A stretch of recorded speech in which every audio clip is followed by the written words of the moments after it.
Okay, it's August 2020. We're gonna do a quick walkthrough. Here are my herbs. I want to see if I can keep these going indoors. I don't have much in the way of sun coming in through windows, and I think that I would consider that in a different way than I did when previously shopping for a house. I think if this is not going to be my final house, I would take into consideration having sun coming into the house. Before, it was a concern because I didn't want, you don't want the sun bleaching any colors on your house, and you don't want, anyway, different experiences prioritize different things, and I would prioritize the ability to be able to start my garden indoors in a future setup. Again, if this is not to be my final house in America. Anyway, this is Mr.'s bucket, his foot, what that we're using for a footstool when chilling on the deck. But anyway, this is the planter with a bunch of cherry tomatoes. They're very heavy now. Oh my God, very heavy. And here's a bunch.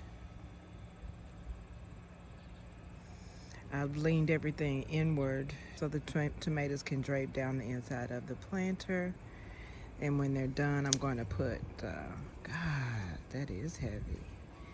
I'm going to put opal basil in the middle here for the fall.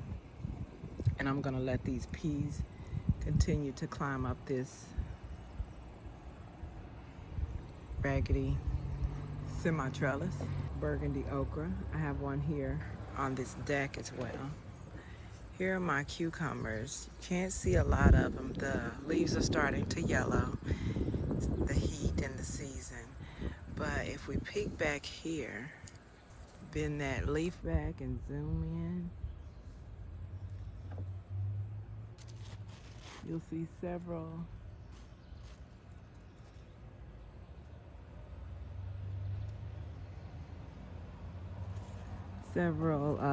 cucumbers back there that are actually ready to pick and eat. My microtoms, these microtoms are growing maxi maters. Look at how big, show you this, look at how big this microtom tomato is. It's supposed to be like a little cherry tomato. So it is huge. And when you get these tomatoes and treat them right, they will feed you. Feed you. Look how big these are. Oh, here is an old microtom in a patio that I never did have room to bring out because when I expected to take the tomatoes to the relatives, Mr. wouldn't let me. So I'm stuck with a lot more tomatoes than I intended on having. I'm just gonna have to do the work and take them over there, apparently. Shit gonna go real different next year though. Shit gonna go real different. Anyway, yeah, so here's the burgundy okra that I have here on the deck. You can see it has a couple of okra that are ready. And a bloom that is preparing to be ready. That's a patio tomato. They're getting the size of regular tomatoes this year. I'm not sure what to attribute that to. Maybe the big rain we had yesterday, I don't know. But I'm okay with it. It's another microtom back there. I have two collards here. That's one looking real nice because it's hidden. So the cabbage moths can't see it too tough. I think I'm gonna keep them because I make wraps with them. I don't know how the leaves on this particular callaloo got huge, but it got healthy and huge again after the rain. So I'm going to harvest that. These are all my lettuce for Mr. Sister, who likes salad, but since the lettuce recalls have affected her ability to have a fresh salad, so I grew some of her favorite greens, which was butter crunch, butter crunch lettuce.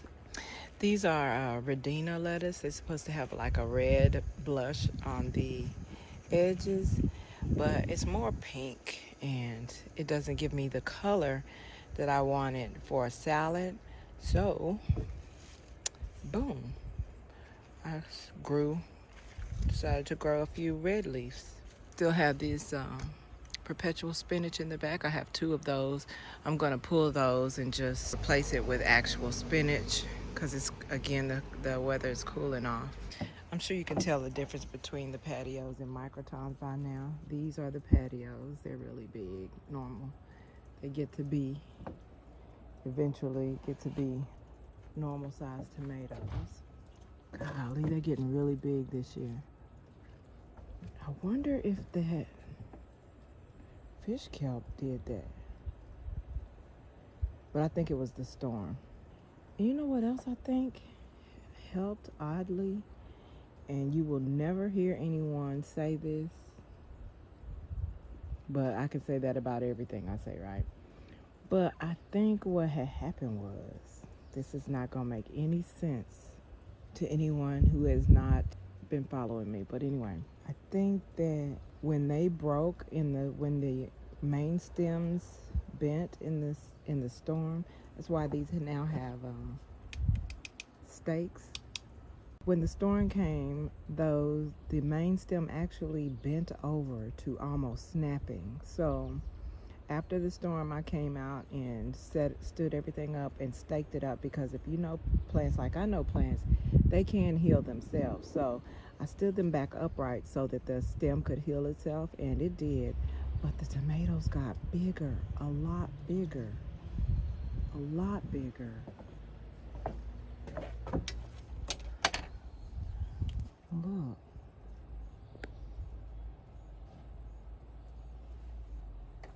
A lot bigger. There's a verbena. The verbena didn't do what I expected it to do this year. I expected to have tons and tons of it. And actually, it was on some other stuff. Meanwhile, oh, see, I harvested a lot of this. It's time to harvest some more. It's kind of wild and unorganized now because of my harvesting process, but I don't mind that because I wanted a lot of it. This turned over like so many times in the storm. Like I kept coming to pick it back up and it kept tipping back over. So yeah. But this is what these yellow pear tomatoes are looking like. I'm gonna top all that off and see what happens. I think that'll help the growth, ironically. That's another thing you haven't heard from me. Maybe I'll do a whole... Ooh.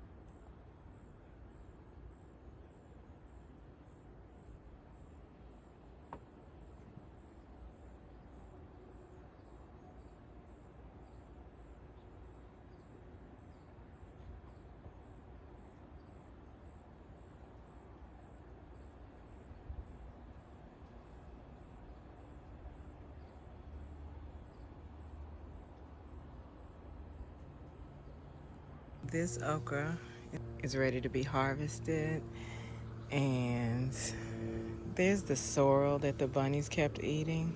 These are able to grow back now though, because I peppered all their entrances. Here's the Callaloo Bed. I haven't gotten these Callaloo to be as tall as they were the first year. I've never again gotten the Callaloo Bed to be as tall as they were the first couple of years. But that's okay. I need to come over here and do a little harvest. I'll get just enough to be able to put greens in the food. And I have 4 okra over there that are still just, the biggest one is not even a foot high. And those were supposed to be green okra for the in-laws, but they didn't grow and flower fast enough because we only have like a month left, and I don't see myself getting okra out of those. So I have the okra over there, a few verbena there. There's one, here's one. There was one there where the stake is, but I harvested it, so I really scalped it, so there's not much left at all. And I have a handful of the Callaloo here, which is flowering, but I'm still getting, I'm still getting produce. I have 2 snow peas here. They struggled all season because it was so hot, but it's getting cool again, so they'll probably start to flower. So meanwhile, I'm going to finish watering this, and I'm going to harvest everything that needs to be harvested. Goddess tells me that I should consider harvesting first and then watering, so that when the plants start to drink, only the new ripening food can get, take in the most water. But I think I'll go ahead and put some more fish kelp, do another round of fish kelp on this stuff. Oh, and also plant some spinach between everything that's in there now.